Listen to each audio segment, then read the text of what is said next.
There you are. I thought I might find you down here. You know, they're bringing out the birthday cake soon. And Uncle Gil brought Flan. Flan? Is it Flan? Oh, you might want to head back upstairs before it's gone regardless. Yeah, I heard. They're saying you laid into Aunt Ellie pretty hard.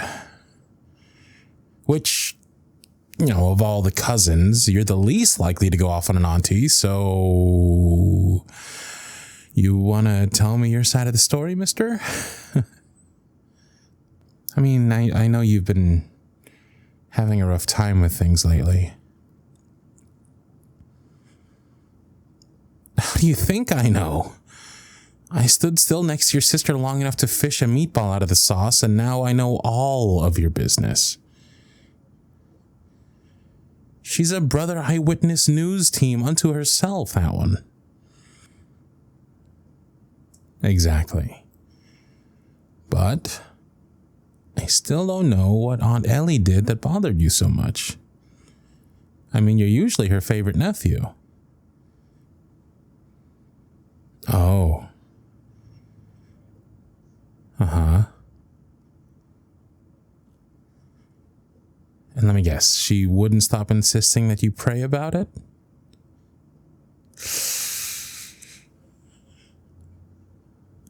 Well, no. I think it's reasonable for you to be upset. I mean, it's the only song she knows, and it's stuck on repeat. So, is praying a thing you do? Not anymore. And does she know that? Gotcha. So, even though she knows, she still tells you to pray. Force? Nah, I mean, let's not jump to conclusions here, right? I'm not so sure she's trying to force her religion on you. No, I really don't. Okay, think of it this way. When she feels troubled, what brings her comfort? Right, she prays. She kinda hella prays, huh? On her knees, candles lit, championship level praying. Like, I think she still has those little, like, devotion booklets every week, right? Yeah. Oh, all online now. Figures. That explains why she finally learned to use a computer. Anyway, my point is that, and I could be wrong here, but I really think she's just trying to share with you the comfort that prayer gives her. I mean, when she's upset, prayer brings her peace. So when she sees you upset, she might be trying to offer you the same peace in the only way she knows how.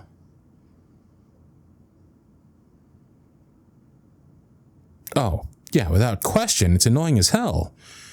Uncle Andy, exact same way.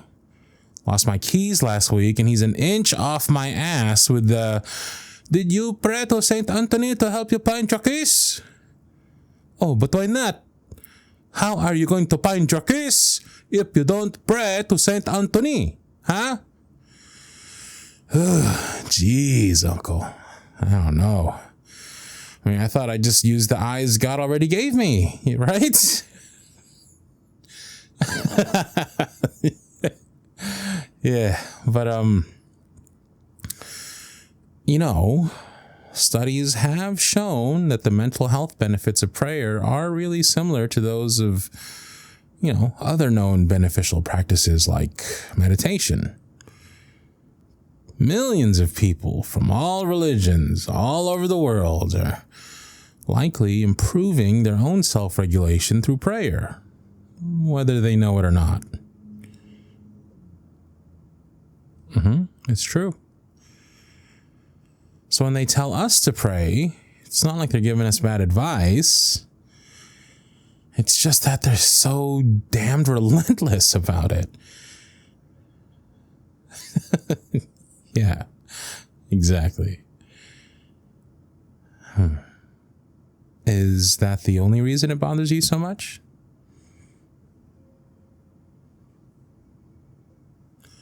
Well, I mean, I guess the bigger question here is, why do you feel like she's forcing religion on you? Uh-huh. And why did you stop going to church? Hey, it's okay. It's just us. You know, you can tell me anything. Yeah, anything.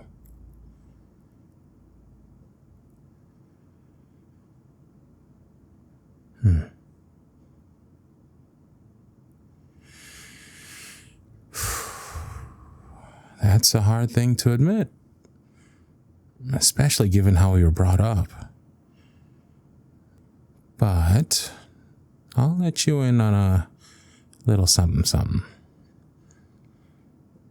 I'm not so sure I believe in God anymore either.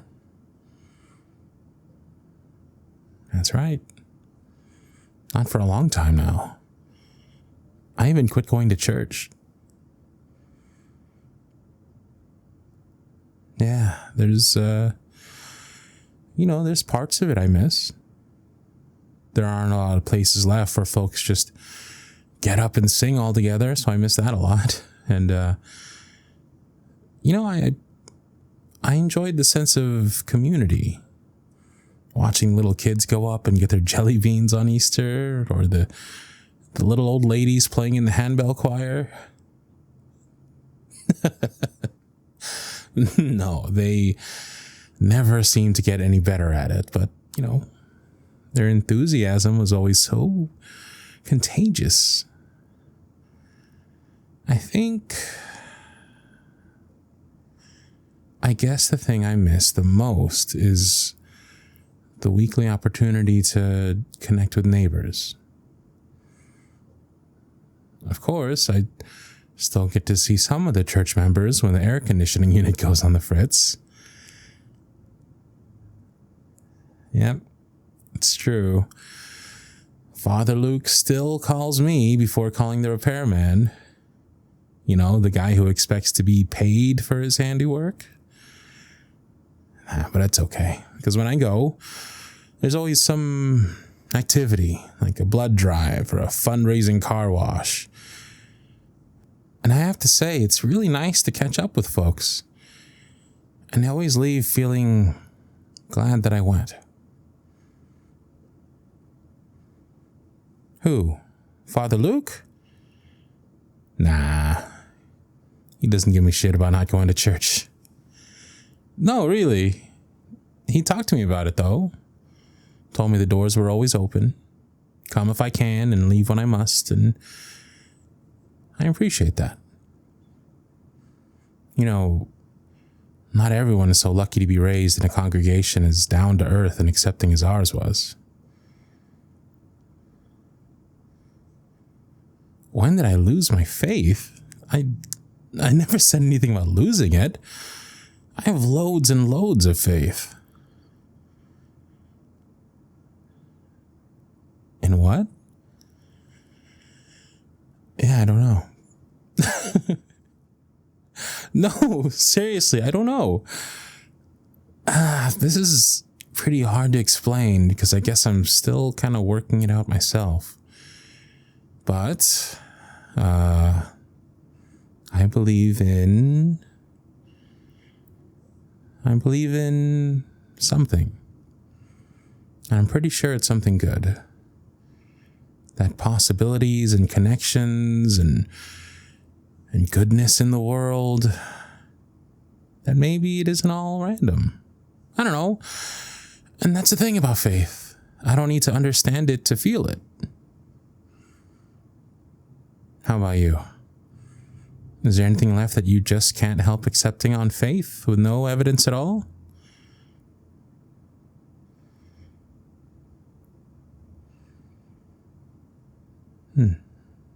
No, you're right. It's complicated.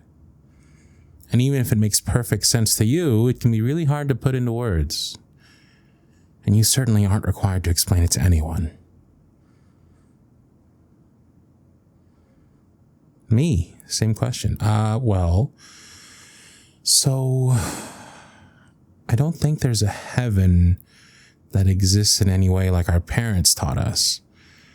The whole God looking down from a cloud model is a bit cartoony, right? But I have a faith in, I guess, an afterlife of some kind.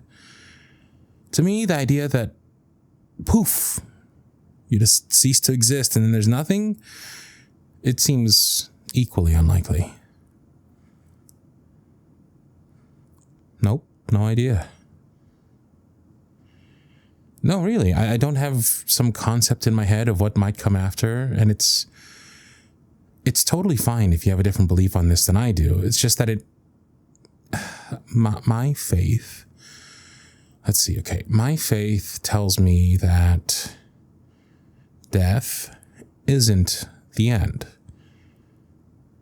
I just can't fathom that all the love that's in us just disappears when the heart stops beating. Okay, Mr. Science. I admit I have no evidence, but I have Uncle Gil. Have you ever heard him talk about the afterlife? No? Oh, it's awesome. When he's not scarfing down the Flan, he can be pretty damned insightful. Let me see if I can get this right.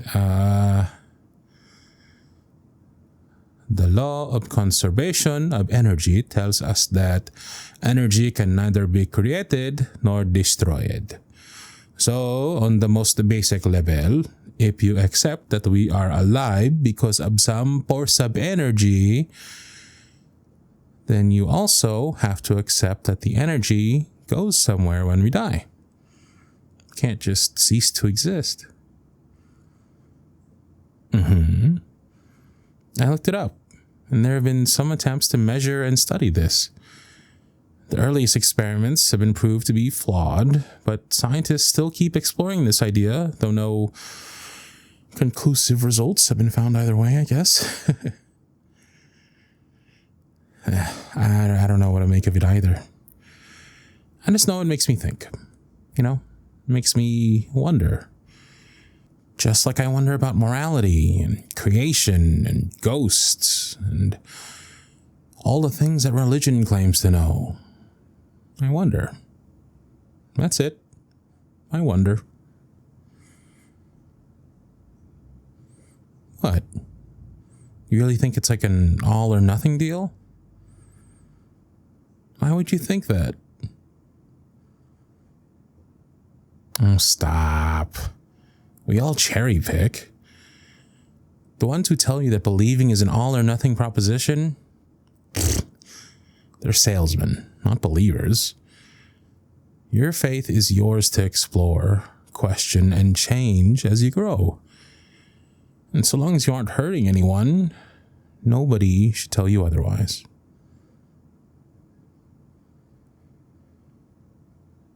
No, you're right.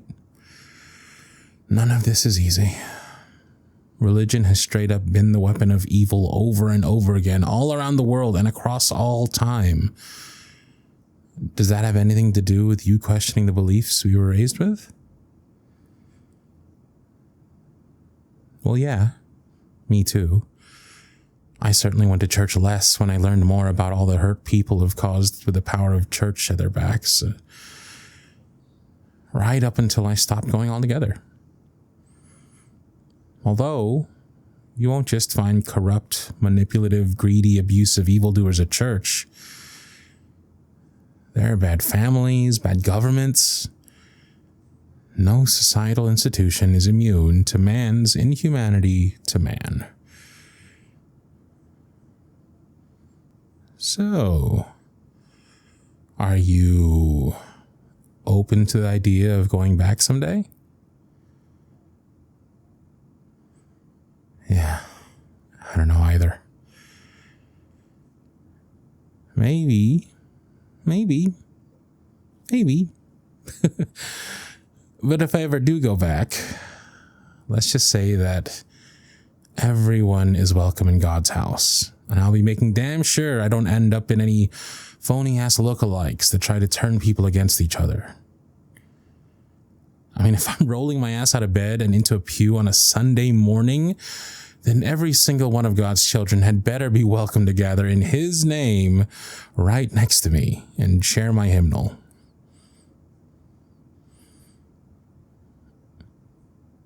Look, it doesn't matter what I do or what I believe. This is about you. And if the prayers we were taught or the buildings built on them help you exercise and explore that faith, then they are yours to do with what you want. And if they are of no use to you anymore, it's okay to leave them behind. Religion is there for you to take or leave. Even more, you get to choose in your own time.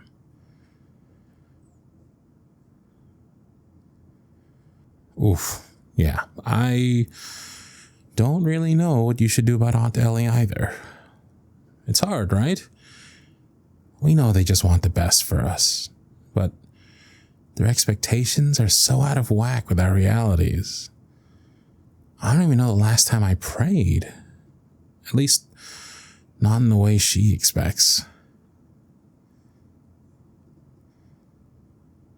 Good question.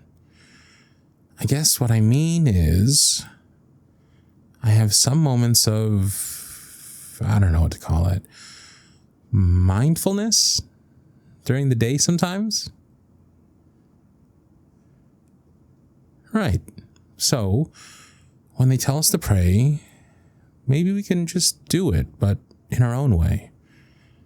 Just a second to remember the good, to look for it and breathe it in.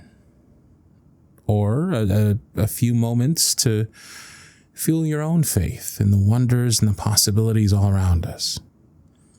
Taking some time to think about something we just don't understand yet, and that we're a part of. Spending time in whatever spirit that is, feeling some sense of gratitude for what you have or where you are, or when you feel some connection to another person or nature or the cosmos itself, just, feel that. Be present in that moment and just let that be your prayer. And when they ask, did you pray? Just, yes, Auntie. Yes, I did.